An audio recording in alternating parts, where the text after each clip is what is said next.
Good morning बच्चों।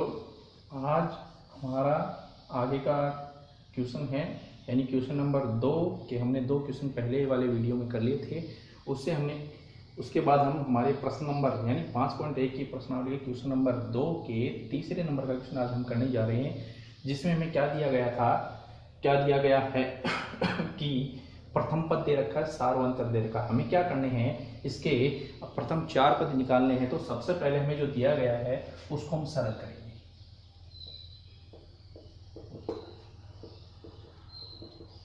दिया है, इसमें लिखेंगे कि प्रथम पद a बराबर 0.6 और सार्वंतर d बराबर 1.1। आपको प्रथम पद दे रखा है 0.6 और सार्वंतर दे रखा है 1.1। अब हमें क्या करना है, पहला पद तो दे रखा है तो दूसरा पद क्या हो जाएगा a2। तो मैंने आपको पहले भी बताया था कि a प्लस डी होगा a2। तो इसमें हम क्या करेंगे, a और d की वैल्यू यहां से रख देंगे। तो ये a2 हो जाएगा, a की वैल्यू हमारी है 0.6 और d की वैल्यू कितनी है 1.1। अब दोनों का प्लस कर देंगे। प्लस करेंगे तो देखो यहाँ पॉइंट के बाद एक वैल्यू है, पॉइंट के बाद एक वैल्यू, तो ये वाली वैल्यू इसमें प्लस कर दो तो कितने हो जाएंगे 6 1 7 पॉइंट और 0 में एक प्लस करेंगे तो 1। a2 कितना हो जाएगा इसका 1.7। दूसरा पद ज्ञात कर लिया। इसी प्रकार हम तीसरा पद ज्ञात करेंगे। अब तीसरा पद हो जाएगा a प्लस, इससे देखो एक कम हो जाएगा तो क्या हो जाएगा 2d।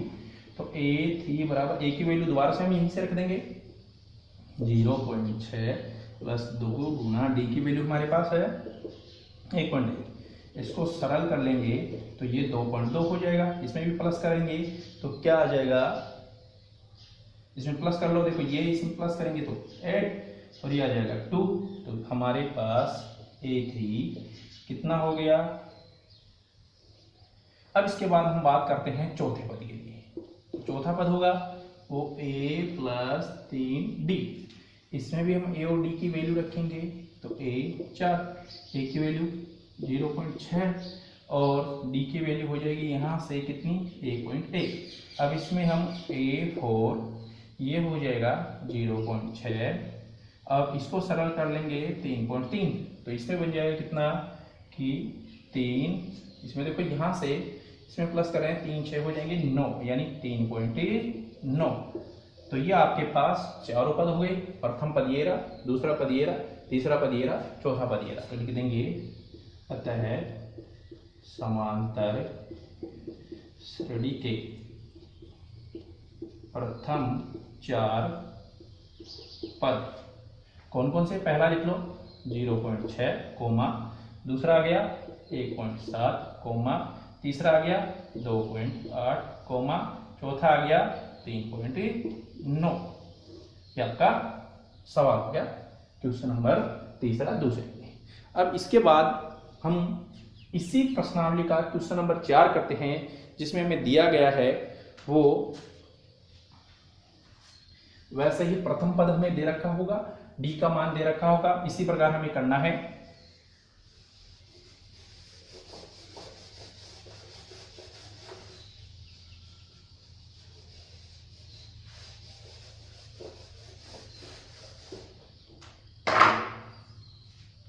इसमें हमें प्रथम पद दे रखा है, वो दे रखा है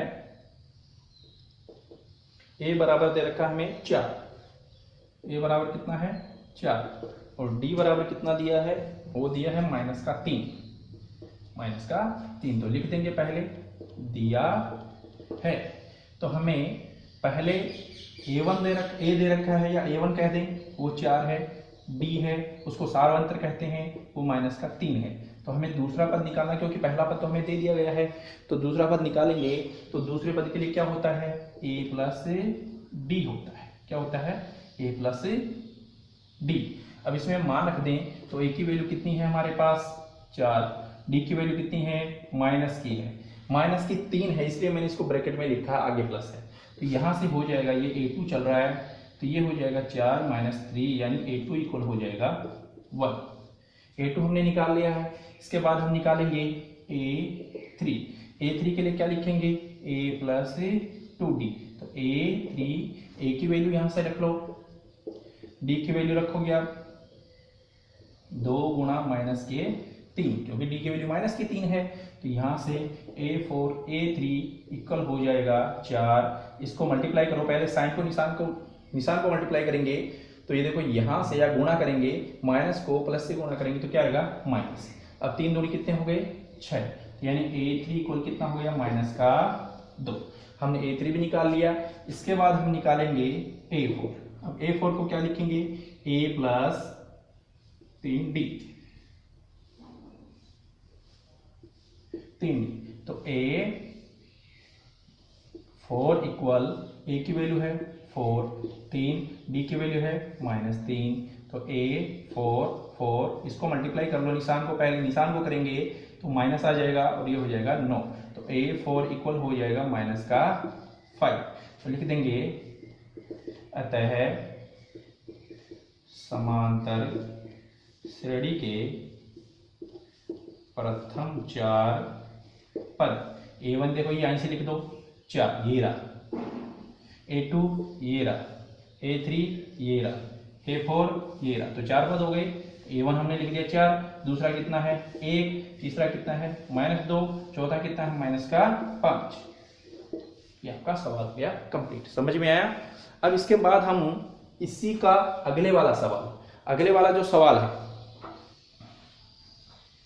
ये हमारा सवाल था दूसरे में चौथा सवाल था, दूसरे में चौथा सवाल।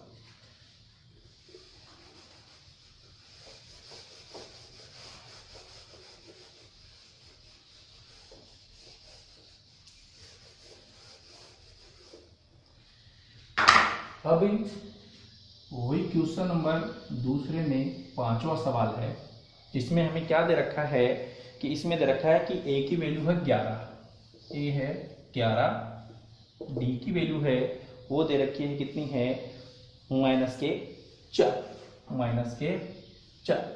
D की वैल्यू दे रखी है हमें -4 दे रखी है।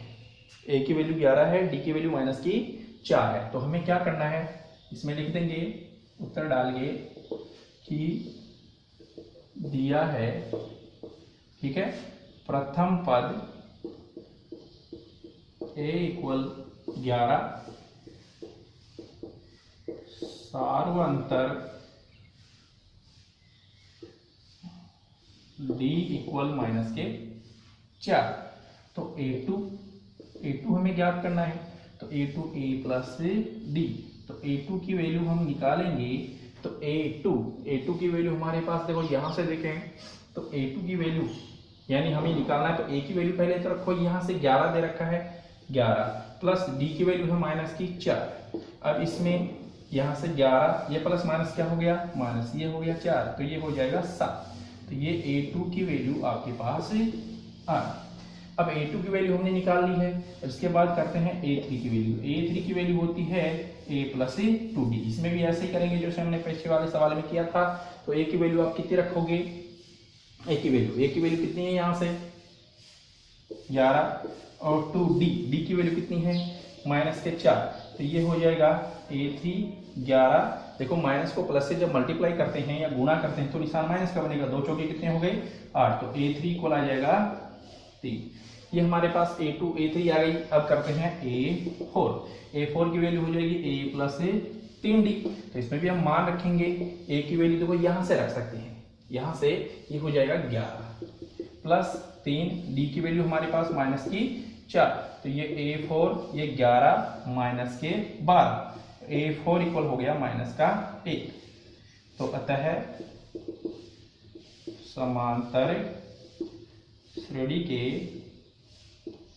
प्रथम 4 पद, पहला पद जो दे रखा था वो 11 है, दूसरा पद हो गया 7, तीसरा पद हो जाएगा 3, और चौथा पद हो जाएगा -1। अब हमने इसमें क्वेश्चन नंबर 2 में 5 का सवाल कर लिया है, इसके बाद हम 6 का सवाल करने जा रहे हैं। उसको हम एक ही अलग तरीके से करेंगे, है वो ऐसा ही तरीका, परंतु उसमें हम क्या कर लेंगे, थोड़ा सा चेंज कर देंगे।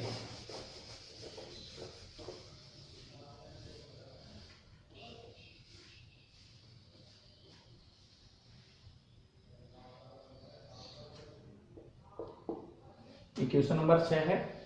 अब क्वेश्चन नंबर 6 में देखो आपको दे रखा है कि ए बराबर प्रथम पद दे रखा है वो माइनस का 1.25, ठीक है, और डी बराबर दे रखा है वो 0.25 है, और वो भी किसके हैं, माइनस के हैं। तो यहां से हमें प्रथम पद दे रखा है माइनस का 1.25 और डी बराबर दे रखा है माइनस का 0.25। अब यहां से हम बात करते हैं कि प्रथम पद जो दिया गया है इसका आंसर कर रहे हैं, तो दिया गया वो लिखेंगे, प्रथम पद हमारा ए है वो दे रखा है माइनस का 1.25। अब इसके बाद डी की वैल्यू दे रखी है वो है माइनस की 0.25। तो पहली बात तो हम दूसरा पद निकालेंगे क्योंकि पहला पद तो हमें दे दिया गया है, तो दूसरा पद निकालेंगे। तो a2 की जो वैल्यू है, a2 की वैल्यू है, तो a2 की वैल्यू हमारे पास यहां से इसमें मान रखें तब जाके हमारे पास आएगी। पहले हम a2 की वैल्यू को हम ऐसे लिख सकते हैं कि a2 बराबर a प्लस डी। तो इसमें a2 a की वैल्यू है वो आपके पास कितनी दे रखी है, माइनस के 1.25 प्लस डी की वैल्यू है, अब वो देखो डी की वैल्यू माइनस के, जिसको ब्रैकेट में ले लेंगे तो ये माइनस 0.25। अब इसको हम सरल करते हैं तो ये माइनस का 1.25 चल रहा है। अब देखो यहां से ये माइनस से प्लस इसको सरल करेंगे तो क्या आएगा, माइनस आ जाएगा। अब यहां से हो जाएगा 0.25। अब देखो हमारे पास माइनस के ही दोनों निशान हैं, या माइनस के साथ से दोनों ही प्लस के निशान हो या दोनों ही माइनस के निशान हो, तो वो हमेशा जुड़ते हैं, निशान जो लगा होता है वही लगा रहेगा। तो यहां से हम क्या करेंगे, इसको ऐसे लिख देंगे कि a2 बराबर माइनस का, यानी सीधी अपनी भाषा में देखें कि 1 रुपया 25 पैसा है, उसमें 25 पैसा और जोड़ दे तो कितना बन जाएगा, माइनस निशान लग ही रहा है, 1.50 यानी 1 रुपया 50 पैसा बन जाएगा। तो ये आपकी a2 की वैल्यू आ गई। अब हम a3 निकालेंगे, तो ध्यान रखना कि a3 निकालेंगे तो इसको हम ऐसे भी लिख सकते हैं, या तो आप इसको लिख दो a प्लस 2d, या ऐसे लिख दो कि a2 प्लस d। इस प्रकार से भी हम लिख सकते हैं। तो परंतु ये वाले तो हमने पहले वाले सवालों में करते आ रहे हैं, परंतु आज हम ये ऐसे वाला करेंगे जिसमें देखो a2 इसमें रखने जा रही हूं, इस वाले में। तो a2 की वैल्यू देखो कितनी है, माइनस का 1.50 है। अब प्लस ये प्लस रहा, डी की वैल्यू जो कि ये रही, रख दो यहां से,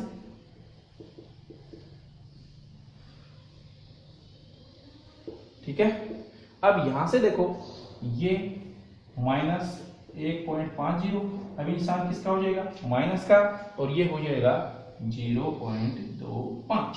अब देखो इसमें और इसमें जोड़ेंगे, वही अपनी भाषा, सरल भाषा में देखें अपनी भाषा में कि 1 रुपया 50 पैसा में पैसे में 25 पैसे हम जोड़ दें तो टोटल कितने हो गए, माइनस लग ही रहा है 1.75।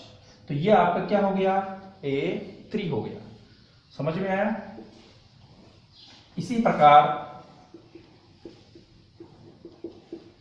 a4 को देखो हमने a2 लिया था, इस a3 वाले के लिए a2 लिया, तो हम इससे एक कम था ये, तो a4 के लिए क्या ले लेंगे, a3 प्लस d। तो a3 हमारे पास कितना है, माइनस का 1.75 प्लस d की वैल्यू देखो ये आपको सारा अंतर दे ही रखा है प्रश्न में, ये माइनस 0.25। अब ये a4 इक्वल हो जाएगा, इसको देखो सरल कर लें, अभी निशान यहां से माइनस का बन जाएगा 0.25, क्योंकि प्लस को माइनस से गुणा करते हैं, गुणा का, क्योंकि ये जो कोष्टक है ये गुणा का काम कर रहा है यहाँ, तो इसको प्लस को क्या करोगे आप, माइनस से गुणा करोगे तो निशान हमारा किसका आ जाएगा, माइनस का आ जाएगा। अब देखो इसमें 1 रुपया 75 पैसा है, उसमें 25 पैसे हैं, दोनों को हम क्या करेंगे, एक जैसे निशान हो तो जुड़ेंगे, चाहे निशान माइनस का हो तो भी जुड़ेगा, प्लस का हो तो भी जुड़ेगा, जो निशान है वही आएगा। अब ये माइनस है, देखो दोनों माइनस तो माइनस आ गया, 1 रुपया 75 पैसा, 25 पैसा कितने बन गए, 2.00। तो ये आपका क्या हो गया, चौथा पद हो गया। समझ में आ गई बात। ये आपका पहला पद दे रखा था, दूसरा पद ये था, तीसरा पद ये था और चौथा पद ये है। तो लिख देंगे कि अतः हमारे पास समांतर श्रेणी के प्रथम 4 पद ए, पहला पद ये रहा जो ए है, दूसरा पद ये रहा, तीसरा पद ये रहा, चौथा पद ये रहा। तो आपका सवाल हो गया कंप्लीट। समझ में आया।